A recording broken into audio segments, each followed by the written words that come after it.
Welcome back, my loves. We have another video here. We're gonna be talking about things that I wish I knew before I went natural. And I mean, no tea, no shade, you feel me? But this natural life, this natural hairstyle life, like, I remember there was a point in time where people really thought that if you went natural, it was because you were broke and you couldn't upkeep like a relaxed hair. And like there was a lot of negativity surrounding going natural, and like the reasons that they would say, it was just like, it makes no sense now. Like literally does not make any sense now. And we're gonna go through all the things I really wish I knew before I went natural, that I had to learn through sweat, blood, and tears, you feel me? But a little background of me. Like I said, I'm a Latina. I have 4B hair, as I've been told by my friends. I have 4B hair, but you guys have seen my other videos. I've actually had my natural hair out. Like, I am not ashamed of it. It's just that we are in quarantine and there is no need for me to manipulate my hair. There's just no need. So my hair is in braids underneath this wig because there's no need. There's no need for me to touch my hair right now. All I do is just spray my hair with some growth promoting ingredients, and we just keep it pushing. Like, we just keep it pushing. Okay, so I've had my hair relaxed since I can remember, so I really don't know how that conversation went. Woo, New York sounds. I just know that my cousin, she was like, yeah, I convinced your mom to like relax your hair. And this was like, perhaps, I want to say kindergarten or whatever. Like, I've had relaxed hair since I've been able to understand language. And if you guys have taken sociology, then you guys know, right? But because memory is created with language, so you cannot remember anything if there is no language associated. But that's just whatever. So I think going into high school is where I kind of started, like, you know, it was up to me to style my hair. It became, the task went from my mom to me, and that's why I was like, oh, this is ghetto. Like, I had to do my own hair. And that's where I started realizing, and like kind of started living my life, and where I realized where like, ooh, this relaxing is not for me. Like, so the reason why I stopped relaxing my hair wasn't because of money. Like, I wasn't paying for that. My mom was.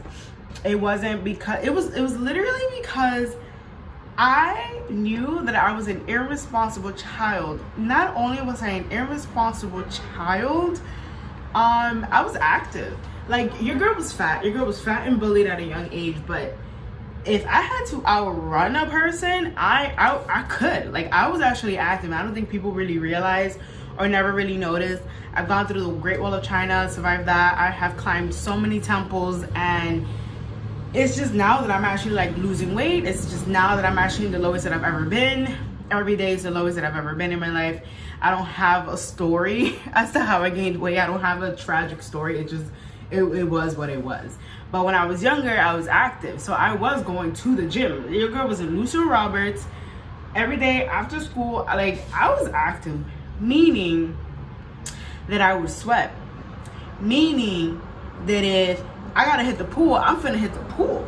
They didn't want to get their hair wet, bitch, throw me in. Because I live the pool. I live swimming. I live anything that has to do with water. Like, I live it. I live it. And so the relaxed hairstyle, it just didn't fit with my lifestyle. And I told my mom, and I had hairstylists, only Dominican hairstylists. I do not trust any other person that is not Dominican with my hair. I don't care. You can say whatever you want, but no, that is a prerequisite, and it is what it is. I live in the Bronx, so you have to understand where I'm coming from. I live in the Bronx, okay? So my Dominican hairstylist, she's like, pero mama, okay, vamos a empezar con yo no te voy a recortar el pelo, right? And I'm like, okay, cool, right? Because I didn't want to be bald. But she's like, vamos a empezar con, vamos a relajar no el cuero cabelludo, pero el, like, oh, fuck, I can't. I was gonna do it in her voice, but now I forgot how you say it. But she just wanted to start relaxing my roots. She was just like, all right, we'll just slow and just, we won't relax the rest of your hair, we'll just relax your roots. And I'm like, okay, I don't really want to do this though. So like I had to convince my mom, I had to convince my actual hairstylist, I had to convince so many people to not try to convince me to not to go natural. And she was trying to get, like, my hairstylist was trying to get me from like relaxing to texturalizing my hair, and I'm like, listen, like, I don't have the time to be doing my hair, therefore I don't want to be doing it. So I was like, I stopped going to the salon, because that was like weekly visits, so I'm sure I was saving my mom money, and I stopped going. Lo and behold, I've been natural since, I'm 24, so I want to say 10 years, because I went into high school at age 14. So I want to say 10 years I've been natural, and it's been one hell of a ride. One hell of a ride. Oh, I'm hot. Okay, so one thing I wish I knew is that it's not cheap, and that's what I was saying in the first part of this video, is that people really think like, oh, you're going natural because you can't afford the relaxer. Sis, but sis is not cheap. It's not cheap. I think one of the cheapest thing that you can buy right now is a Contour leave-in conditioner. I get the Shea Moisture, the Shea Butter. Oh, I'm sorry. I get the Shea Butter leave-in conditioner, because then there's the argan oil, and the argan oil is so thick. It's not, I need something runny. My hair is very dry, so I need something that is watery, because water-based, and that argan oil is too much. It's not cheap. That little container right there, that could run you $5 here in New York. Just that container alone. You gotta get the leave-in conditioner, you gotta get the mask, you gotta get your shampoo, your conditioner, and then it's not any kind of shampoo, you feel me? It's not any kind of conditioner. Like, it's levels, and it is not cheap. The next thing I learned is that it's not easier. It's just because you're not relaxing your hair, it does not make it easier. It does not make it easier at all. It is, you gotta learn now how to braid your hair, you gotta learn twist outs, you gotta learn, there's a lot of stuff you gotta learn. It's not easier, okay? It is not easier, but worth it, you feel me? It is an eternal trial and error. Like, once you find that one product that works with your hair wonderfully, let me tell you, in a couple of months, your hair is gonna get used to it, and it's gonna be like, well, we don't need this product anymore, find something else. So it's a trial and error, and that's the one thing that I've always wanted to fix in this community, is that we're always left with like half full containers of product, and it's like you can't do anything because it doesn't work with your hair, and you're not about to give like half a product to somebody else. Or maybe you are, there's nothing wrong with that, but it's like we're left with so much product because it is a constant trial and error. And even if one time this product didn't work with you, right now it works with you, and it's just like, it's a trial and error, and it's consistent, and it's a consistent trial and error. It's not just like a one time and done. It's consistent trial and error. The other thing I wish I knew is that you're gonna have clutter for days. Like there's so much product that you need just to come out with a decent hairstyle. You're gonna have so much product and so much variation of products, because again, it is a trial and error. One thing I also really wish I knew is just that another thing is, your hair is different in every country you're in. Like, my hair in Italy, my hair in Greece, my hair in Cuba, like, that's why I'm at a point where I really just wear protective hairstyles or wigs when I travel, because it is just easy. Anybody got time? And sometimes I'll be doing reckless things. I'll be in some countries where I don't even be having like proper access to water. Like my home country, Honduras, like, se fue la luz, se fue la agua, ¿y ahora qué? ¿Y ahora qué?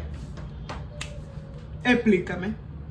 So I wear a wig or extensions or something, you know. Like I try to do protective hairstyles when I am in other countries, but if you didn't know, there's a difference of air quality, there is a difference of water quality, there is just the general atmosphere is very different, which reacts to your curls very different. So your hair is going to be needing different things in different countries. The other thing I learned is that protective hairstyle is key, okay? Key. So it's not about like, we don't, like, one thing that I battle constantly is my fear of not embracing my own curls enough that I would value a wig over my own curls. I feel like that's something that I'm afraid that would happen. I know that it won't, but it is a fear that I have in the back of my head. So I really like, I am very big on having my own hair, my natural hair out when I'm out at work. Corporate's finna see me with my curls, okay? But in the weekends, I do protect my hair, like I braid my hair and I just tuck it away for the weekend. If I have an event to go to or a party to go to, whatever, like the wig is coming out. So I think my family, they probably don't even think that I appreciate my natural hair, but it's just like, I just don't wear it out on the weekend because there's no need. So protective hairstyles where I've never in my life had box braids or anything, whatever. I have dabbled with Marley twists, which you guys have seen in my old videos, and that's the only, like, that's the most I do. I don't know how it would look. I have never tried it, and I'm like, I'm not that adventurous when it comes to my hair, and I'm learning to, because you know I wanna be adventurous. But yeah, protective hairstyle is key. You gotta have genuine love for the journey. That's the next tip. You gotta have genuine love. If you are going to make the switch into natural hairstyle and you're just gonna view it as a burden, it will be a burden and you will be depressed and tired and annoyed at your own assets, and that is not the way to go, okay? Self-love is key, okay? And you gotta have genuine love. You have to genuinely want to go through this process, because you're gonna be tight. You're gonna be real tight, okay? And in conjunction to having love, genuine love for yourself, don't compare your curls to another person's curls. Ooh, that is the worst thing you can do. Ooh, that is the worst thing you can do, is compare yourself to another person's curls, because not, like I said, not everything works. What works for Lana de Tal will not work for you. And let me tell you, honey, sweetie pie, you're gonna find out the hard way. Do not compare your curls with the next one. If it worked for her, good. If it didn't work for her, okay, it may work for you. Do not, and that's the thing, there is a lack of representation with 4C hair and up, or down. There's a lack of representation with 4C hair and below. There are people who tag videos and claim that they have 4C hair and they don't, and so they got my mamas with the 4C hair thinking that, you know, something's wrong with their hair, where in fact, like, no, this video is inappropriately labeled. So do not compare your curls. This is your own journey. It is your own personal journey. Do not compare. You're gonna end up losing, okay? And my last thing that I wish I knew is time management is key. Listen. Because raise your hand if you had to wake up 40 minutes beforehand or an hour beforehand just to make sure that your hair is cooperating. Just in case it ain't, you have that extra hour, extra 40 minutes to finesse the nonsense that your hair decided to do that for that day. Okay, so time management is key. You cannot think that you're gonna wake up and go, honey boo boo. That is not in our vocabulary. That phrase does not exist in our world. We do not just wake up and go. Beyonce definitely says she woke up like this, and perhaps she did, but perhaps, you know, no. You need to learn how to manage your time, understand how long it's gonna take you to braid your hair, how long it's gonna take you to take out the braids, how long it's gonna take you to style your hair. Just, you have, like, it has taught me how to really be managing my time. Absolutely. But these are the things that I really wish I knew beforehand going to my natural hair routine, journey, whatever the case may be. And I don't regret it. I love it. I love the versatility that it brings. And if my man wants a girl with straight hair, wants a girl with curly hair, wants a girl with wait, I got you. And I love it. And it's just like, it's fun. And so I love it though. I have no regrets. I love it. And just always remember that hair is just hair, and it will always grow back. You know, if you're one of the fortunate ones, okay? But it will always grow back. You can do whatever you want. If you really decide that it's not for you, relax your hair, and then you're like, oh my God, I wish I didn't. It can always grow back. There's not an issue. Just always remember that. There's always opportunity for your hair to grow back, so just never take it that serious. And thank you for chatting with me, and I hope to see you very soon in my next video. Don't forget to leave a thumbs up, like, comment, subscribe, all that good stuff, and I'll chat with you soon.